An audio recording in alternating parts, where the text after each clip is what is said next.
Fala pessoal, sejam muito bem-vindos ao episódio dessa semana do nosso podcast Perguntando Teologia.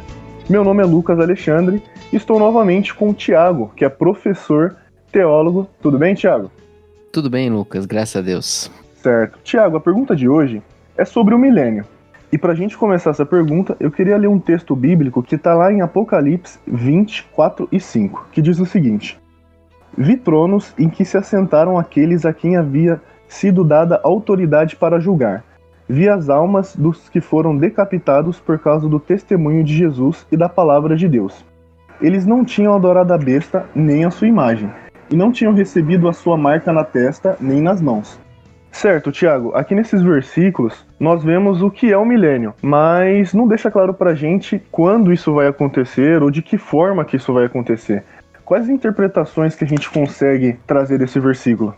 Muito bem, Rivaldo. Vamos lá tentar responder essa pergunta, então, que foi feita pra gente sobre quais são as interpretações possíveis a respeito do milênio. Bom, como você colocou, milênio é o nome que se dá para um possível período de 1000 anos, e a grande característica desse período é que Cristo estaria governando sobre a Terra. A Terra teria um governante único sobre todas as nações, todos os líderes mundiais responderiam a um único governante, e esse governante seria Cristo. Então essa soberania do próprio Cristo, é claro que traria sobre a Terra um período de muita paz e justiça. Essas duas seriam as maiores características desse governo messiânico, desse período chamado milênio. Agora, a gente tem uma série de questões que surgem a partir daí, porque sempre que nós falamos sobre sempre que nós respondemos essas perguntas de escatologia, não é, de doutrina das últimas coisas, daquilo que vai acontecer no final da história da humanidade, nós precisamos lembrar que nós estamos diante daquilo que nós não conhecemos. Ao falar, por exemplo, sobre o nascimento de Cristo, ao falar sobre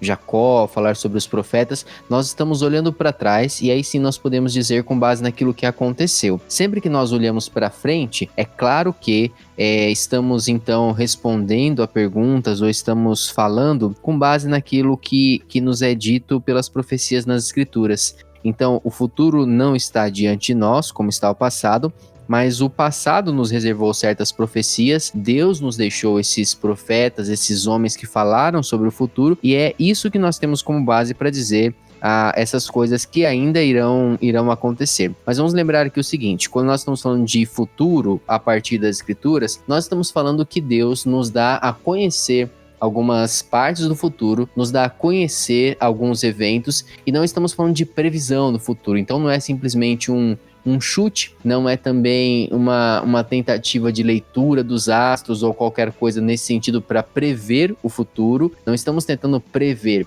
estamos interpretando aquilo que Cristo disse por meio das profecias, aquilo que Deus disse por meio das profecias, para então entender o que é que o Deus que conhece o futuro, o que é que esse Deus para quem o futuro está sempre diante dele, o que é que ele nos revelou a respeito disso. E aqui é claro que cabe a gente lembrar que a respeito do futuro, Deus nos revela algumas coisas, mas ele também se reserva o direito de não nos revelar outras coisas. Nós não temos todas as respostas, não temos todas as convicções, porque no final das contas é também um exercício de fé, é também um exercício de acreditarmos que Deus irá cumprir o seu plano, mesmo quando nos faltam alguns detalhes desse plano. Então, dito isso, nós podemos ir para a pergunta, e a partir desse texto que você leu, não é, que fala sobre esses 1000 anos, a gente entender, ok, o que é que os estudiosos dos nossos tempos, o que é que os grandes teólogos, eles têm a nos dizer sobre o milênio, quais são as diferenças na forma como esses homens enxergam o milênio. Nós podemos dizer que hoje nós temos basicamente 4 formas de interpretar os textos que nós temos a respeito do milênio. E a gente vai comentar aqui sobre cada uma delas, tá bom? Primeiro é o que você vai ouvir com o nome de amilenismo. O que significa amilenismo? É aquela palavrinha, né, que sempre começa com o a em grego, que está negando o restante.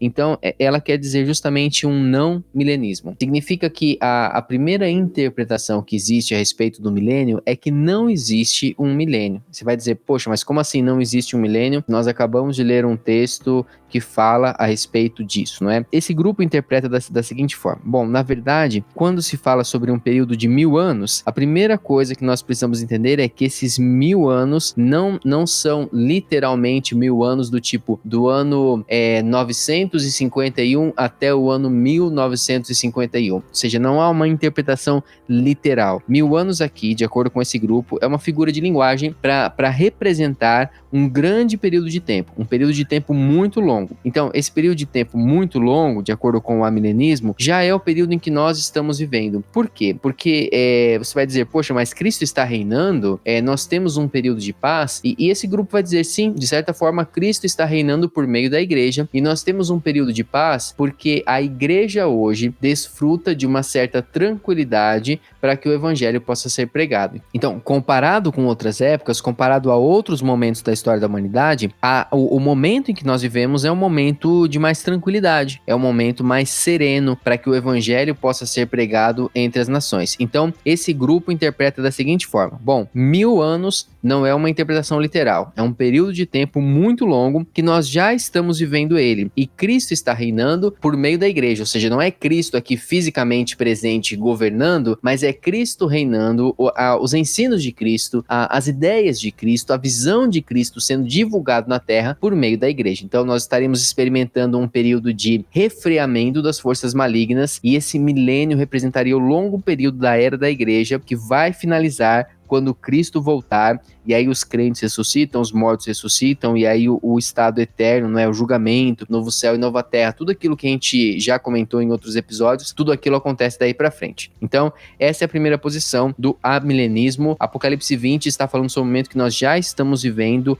esse milênio é agora. Então, isso é o que enxerga essa primeira posição. Qual é a segunda? A segunda é aquilo que nós podemos chamar de pós-milenismo. O que significa um pós-milenismo? Esse pós, sempre que nós olharmos para esses nomes de interpretações escatológicas, o pré, o pós, eles sempre estão falando normalmente a respeito da vinda de Cristo. Então, quando eu falo em um pós-milenismo, eu quero dizer o seguinte: o milênio ele existe, após o milênio vem a vinda de Cristo. Então, pós-milenismo, a vinda de Cristo está posicionada depois do milênio. Então, o que esse pessoal entende? Que o momento que nós estamos vivendo, a era da igreja, ela vai trazer gradualmente uma melhora. Pós-milenismo fala que a era da igreja, ela vai fazendo com que o evangelho vá se difundindo, esse evangelho vai sendo conhecido cada vez por um número maior de pessoas, e isso vai transformando essas pessoas com seu coração cada vez mais sensível a Deus, estarão prontas para experimentar, então, o milênio. Experimentar, então, esse período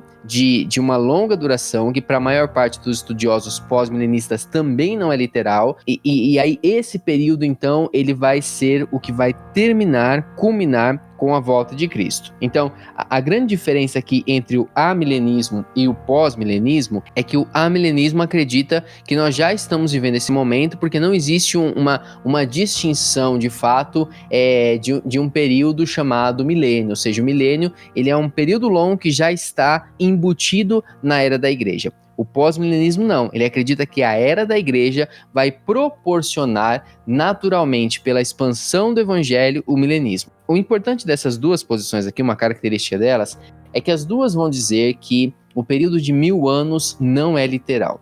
Por que a gente vai observar isso?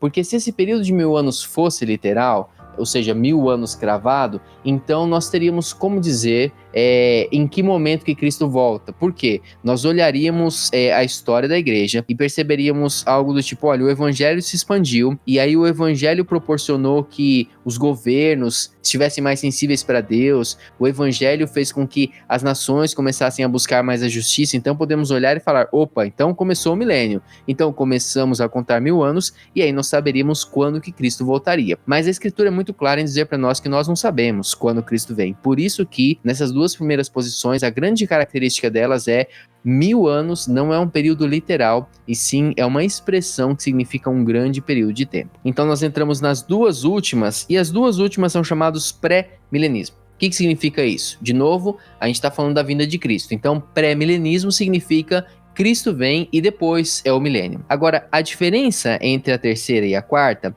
a terceira, quando nós falamos que ela é pré-milenista, mas pós-tribulacionista, significa que a vinda de Cristo vai estar posicionada de um modo que Então, a tribulação acontece, ou seja, aquele período em que existe a grande perseguição a quem se identifica com Cristo, existe a besta, o falso profeta, tudo aquilo atormentando a vida de quem se identifica com Deus. Então, esse período acontece. Então, Cristo vem, busca a sua igreja e depois disso é que começa o milênio. Então, percebe que as distinções que nós temos aqui, elas são cronológicas, né? Basicamente, a dúvida é onde nós colocamos o milênio e onde nós colocamos a tribulação. Mas, mais do que ser cronológica, ela traz também uma grande implicação sobre o que vai acontecer com determinados grupos de pessoas. Por exemplo, dentro dessa terceira interpretação, que é pré-milenista, mas pós-tribulacionista, significa que a igreja vai passar pela tribulação. Ou seja, vem esse tempo que nós estamos vivendo, e aí eventos levantam o governo do anticristo e nós continuamos aqui.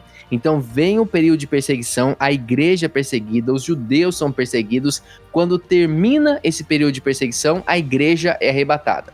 Então a igreja é arrebatada, passam-se aqueles eventos no céu, como o casamento com o cordeiro, as bodas com o cordeiro, o julgamento dos cristãos para saber quão fiel eles foram ao Senhor ou não, e isso tudo se passa lá no céu e eles retornam para a terra, os cristãos retornam para a terra para daí sim governar com Cristo. Aqui na terra não vai ter se passado tempo algum, de acordo com essa visão. Esse tempo vai ser somente um tempo percebido por aqueles que estão sendo arrebatados. Mas a grande distinção aqui para essa visão, os cristãos passam pela tribulação. E agora, o reino de Cristo, ele já pode sim ser um tempo de 1000 anos literal. Então, isso pode sim ser dentro dessa visão. Alguns estudiosos também acham que esse tempo é figurado, ou seja, um grande período e não necessariamente 1000 anos. Mas aqui você já encontra esse tipo de interpretação de 1000 anos literal, contados no calendário, e aqui também o reino de Cristo ele já acontece fisicamente, ou seja, Cristo já retornou para a terra,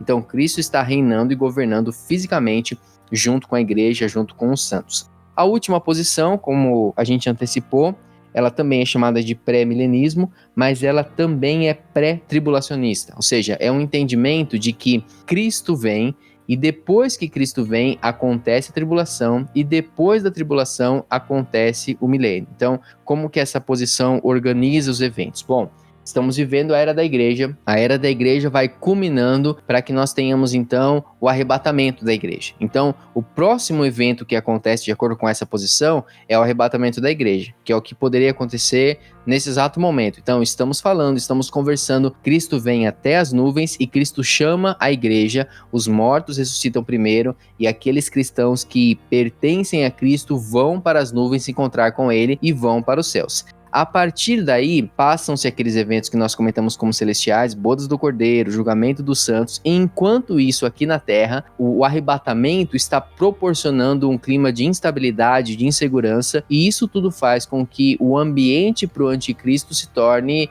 muito favorável para surgir um líder mundial, para surgir alguém que fala, não, vamos fazer as coisas do meu jeito, eu sei como fazer, e aí aconteceria então o período da tribulação, aconteceria então esses 7 anos, 3 anos e meio de paz, 3 anos e meio de perseguição. E quem está sendo perseguido se a igreja não está mais aqui? Os judeus. Aqueles que estão olhando, estão retornando para Israel, estão buscando o Senhor, são especialmente os judeus que estão sendo perseguidos, mas que também estão evangelizando. Então, pessoas também se convertem durante a tribulação.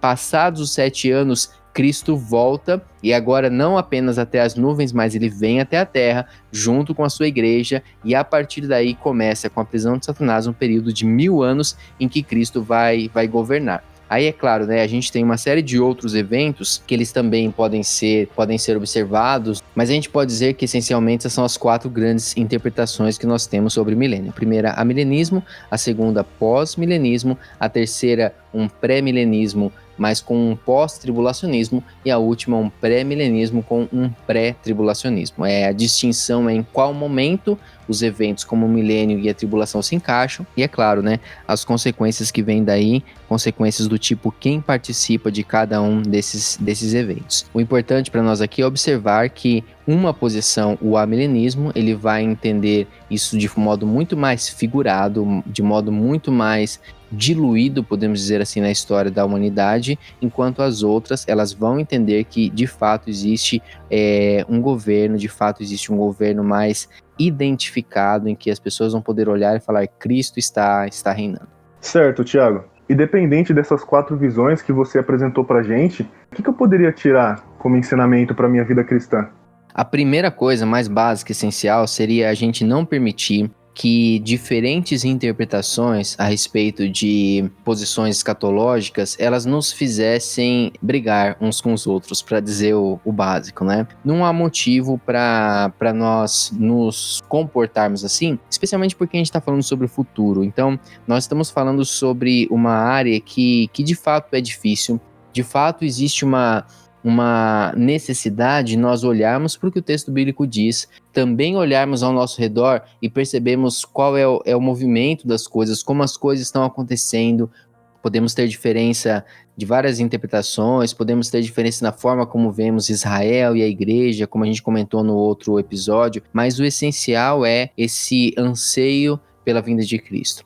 O essencial é esse anseio por um mundo que de fato seja governado por Cristo, sabe? O que nós precisamos no hoje, é olhar para o jornal, é olhar para as notícias, é olhar para as frustrações que nós temos de governos, de sistemas, e entender que nós de fato precisamos de um governo acima de tudo isso. De fato, nós precisamos de um mundo que viva de acordo com as regras do seu Criador. E a visão que o milênio traz é isso. É um período de tempo em que esse mundo, essa sociedade, experimenta um regimento de acordo com aquilo que Cristo traz, de acordo com a justiça de Cristo e não dos homens, de acordo com a paz de Cristo e não dos homens. Eu acho que esse é o maior proveito que nós podemos tirar de qualquer estudo que nós façamos da área de escatologia.